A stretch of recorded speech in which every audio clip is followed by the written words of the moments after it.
ce sera flou, et puis Ce sera flou et puis après ce sera plus clair. de fait. De fait.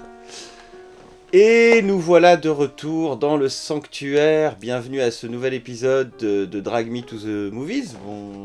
Bonjour, révérend. Bonsoir. Bonsoir. Oui, on Entre ne sait les deux, jamais. bonsour. Bonsoir. Bonjour. Bonjour.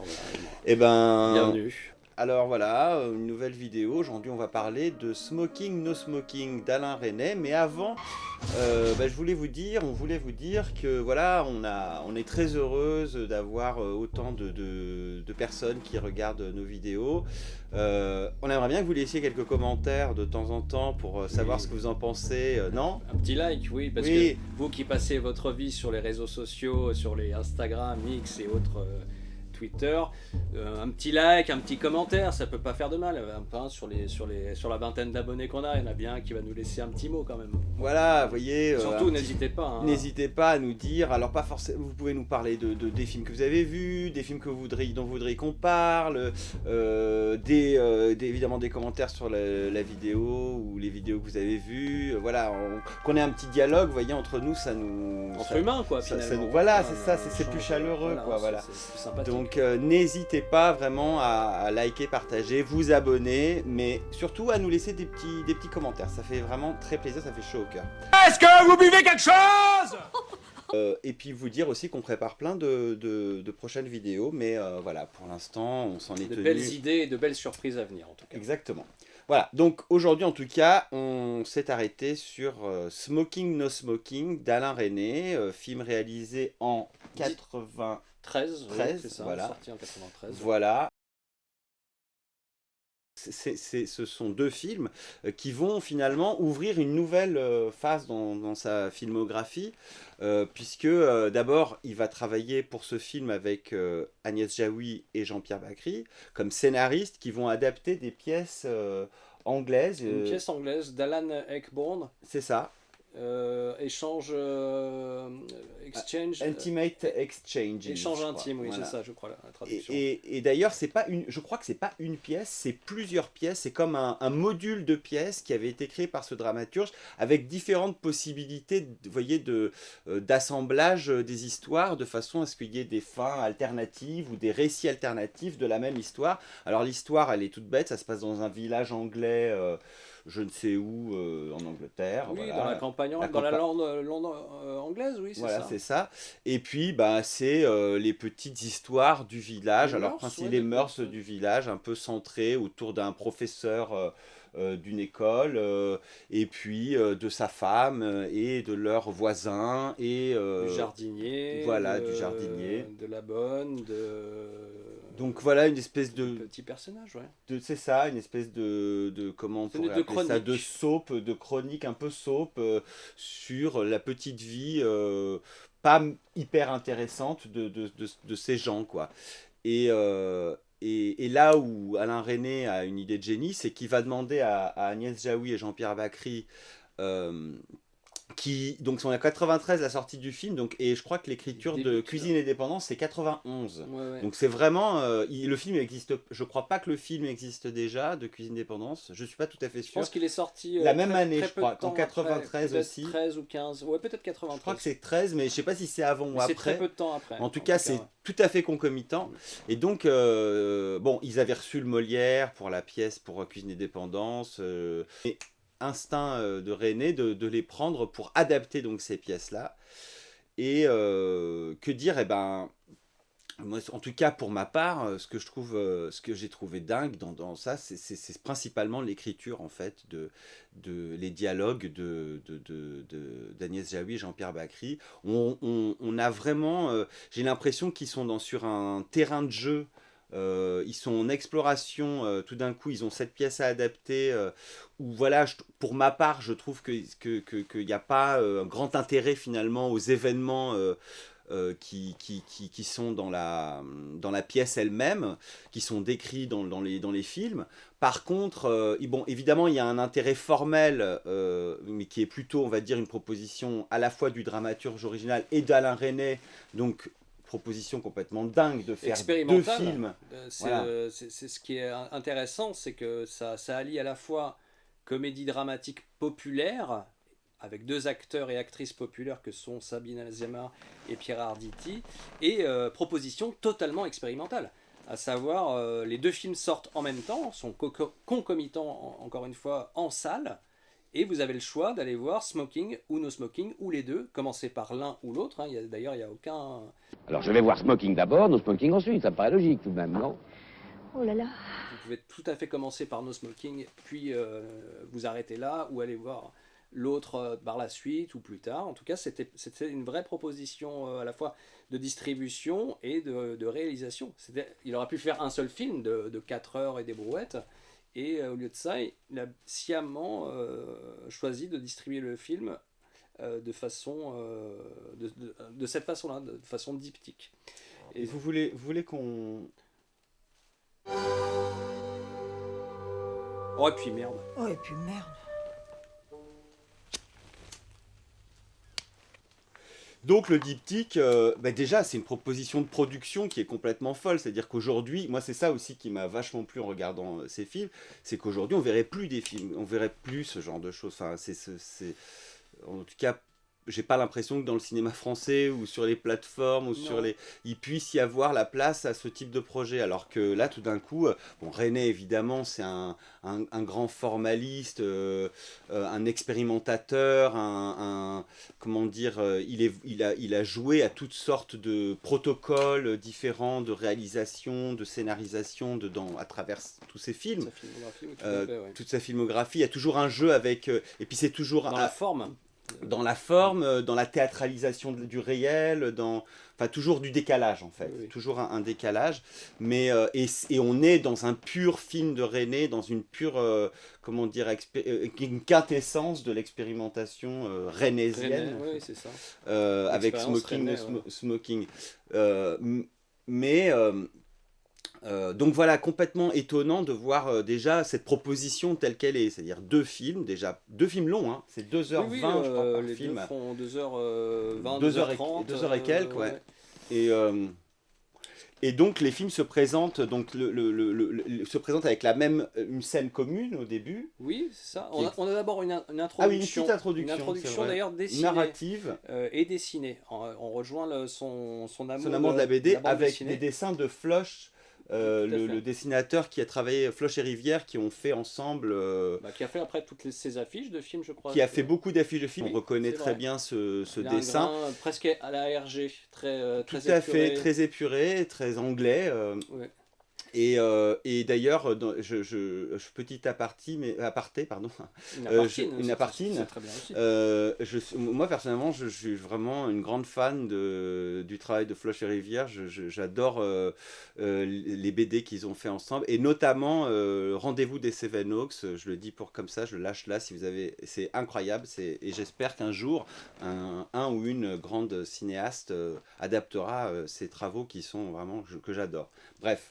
Aparté terminé. Donc Floch nous met des petits dessins de Floch, des cartons. On a une voix off toute anglaise qui nous présente effectivement les lieux. Tous les personnages sont présentés. Comme ça, on connaît les liens des personnages entre eux. Alors il y a le couple, on va dire central, le mari et la femme. Il y a le voisin avec sa femme, dont il est dit que le village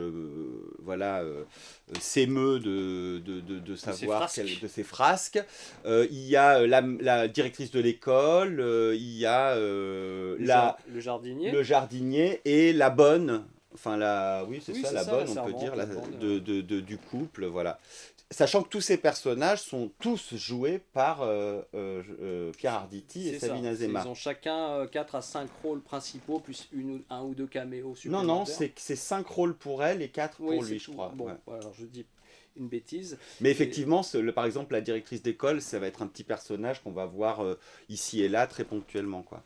Et oui, c'est là que réside aussi la force, non seulement d'écriture, d'expérimentation d'Alain Resnais et de force de jeu des 2 acteurs qui sont absolument...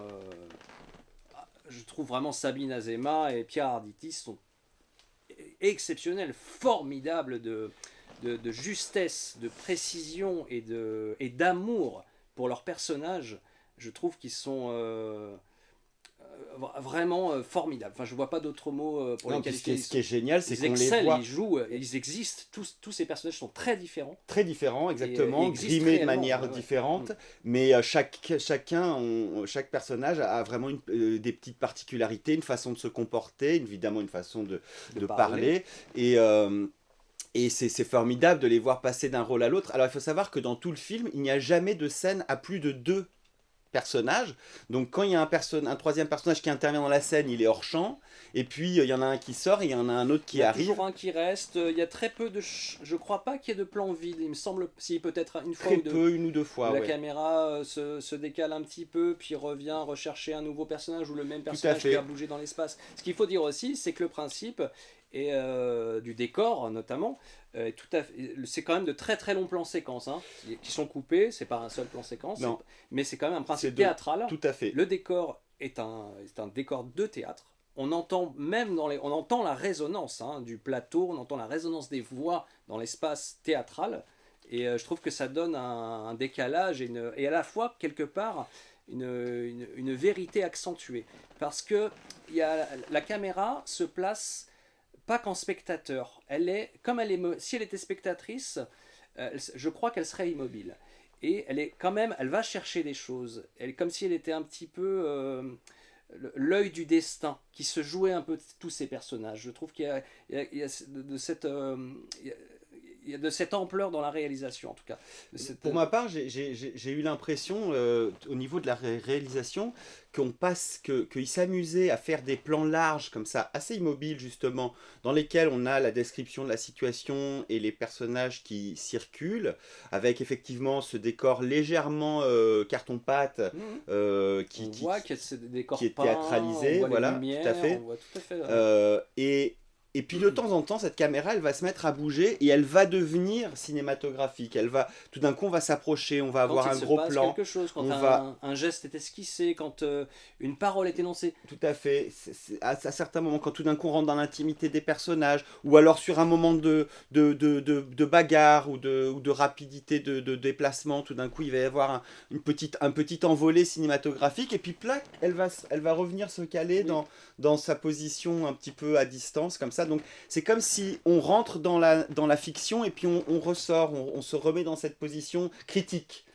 La caméra se met à la fois dans une position de regard critique sur ce qu'elle filme et à la fois de temps en temps d'engagement. Et ce jeu-là, il est très très intéressant. Absolument. Ce qu'on n'a pas dit aussi, c'est que donc, cette histoire va être racontée à travers des petites scénettes qui se situent dans un décor unique, chaque scène. Donc le jardin des Airsdale, ou je ne sais plus comment il s'appelle. On ne voit jamais de décor intérieur, hein. C'est toujours en extérieur, si je ne m'abuse. On voit des bouts de maisons. Ah bah maintenant que vous le dites, c'est vrai.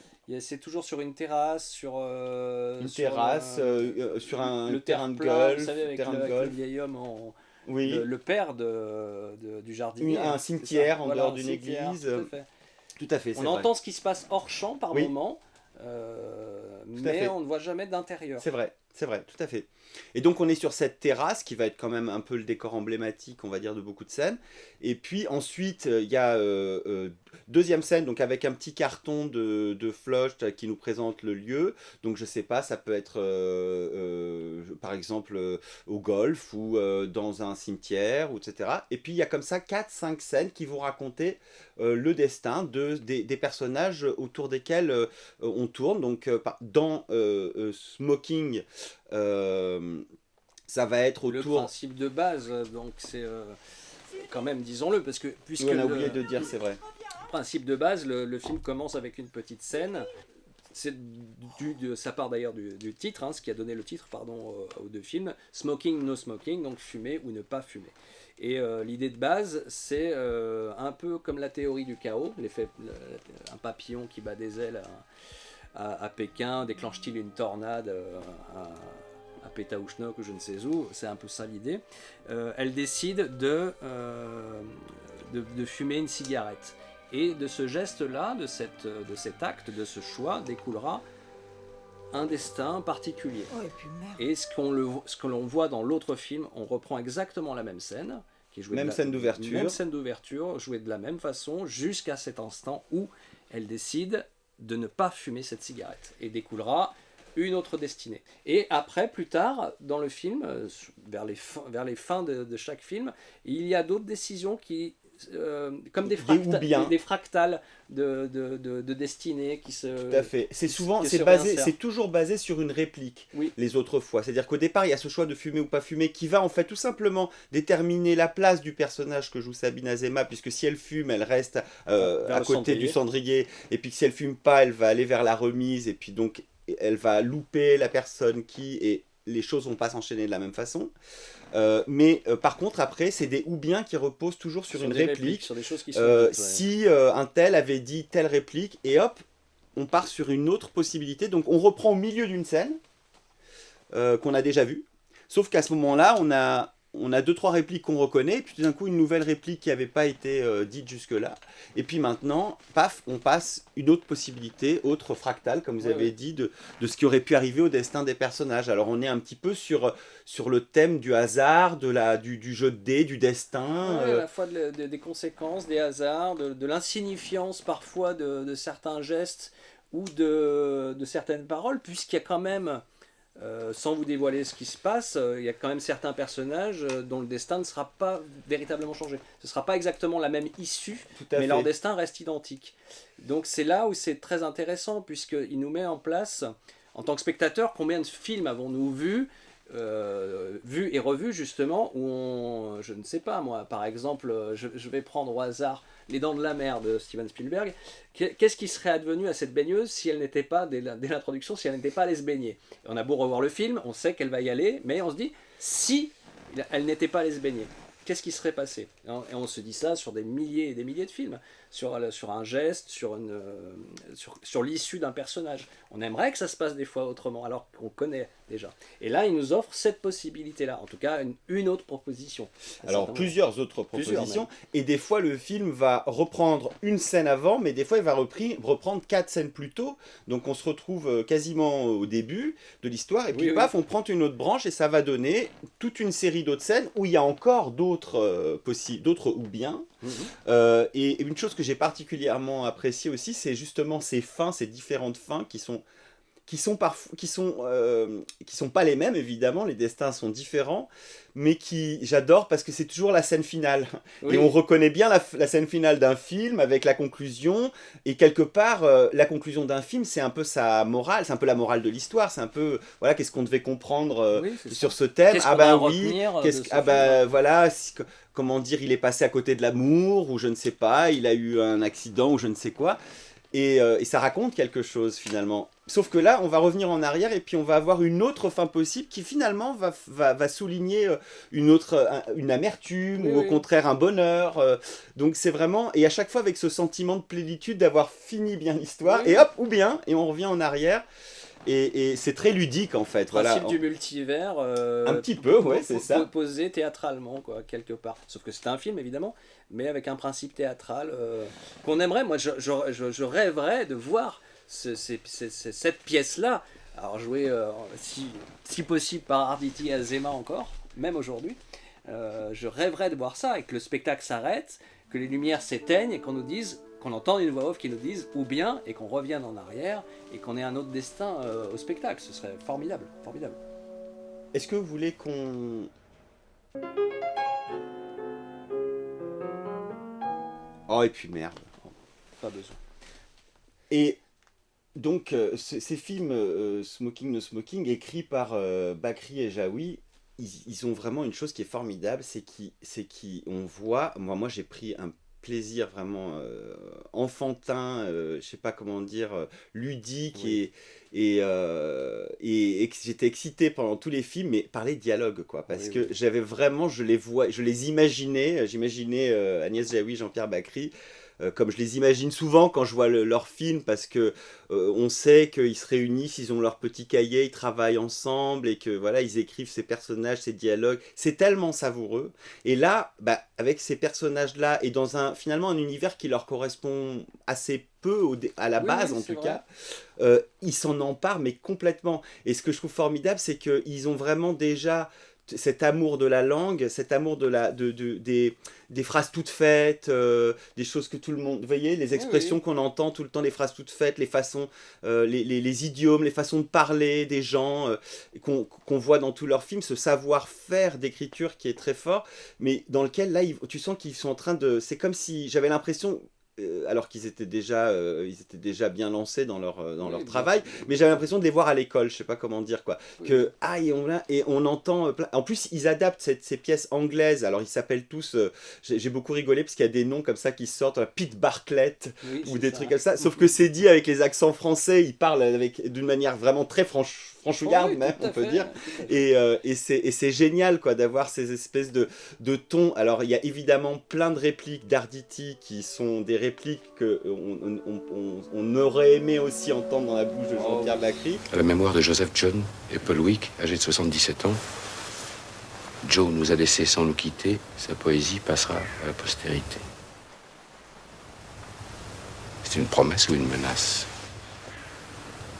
Et puis plein de répliques de Sabine Azéma qu'on aurait envie de voir, qui auraient pu être jouées par Agnès Jaoui. Et...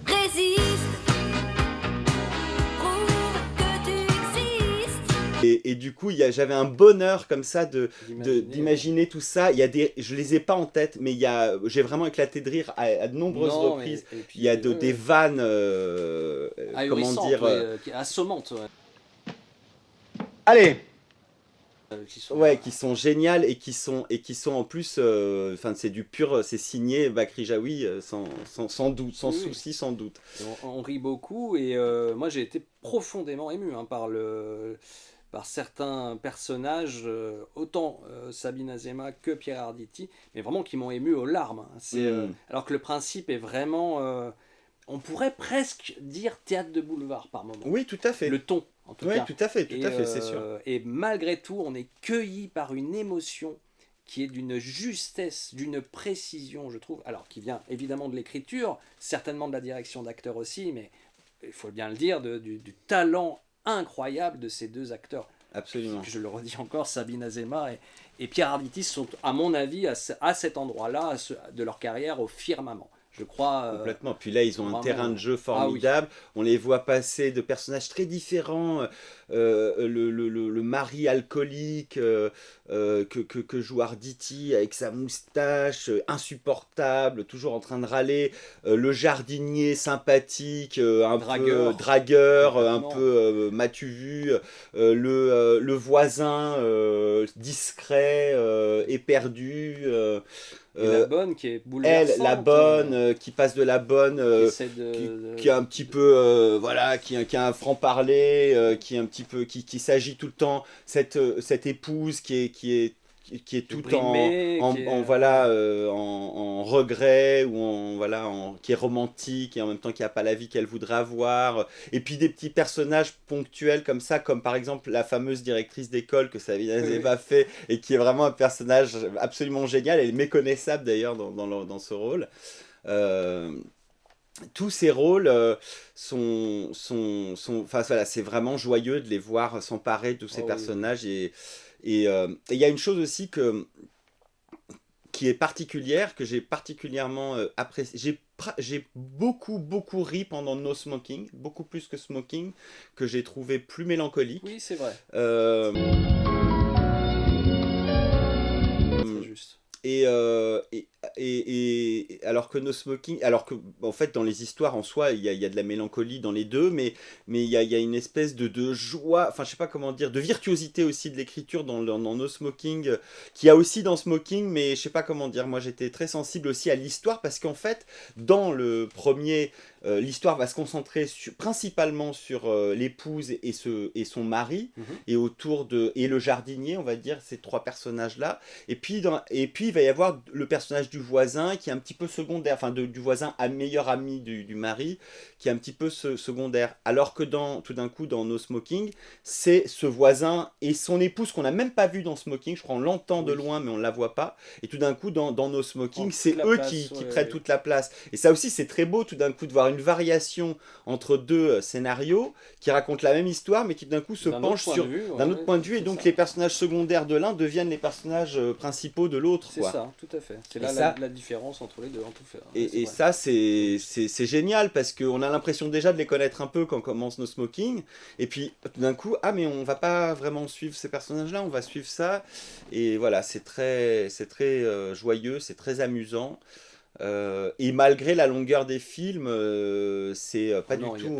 C'est pas rédhibitoire parce pas qu'on du tout on ennuyeux. on s'ennuie pas un instant. C'est savoureux à chaque instant, chaque réplique sonne, chaque Complètement. situation Ah oui, oui. est crédible.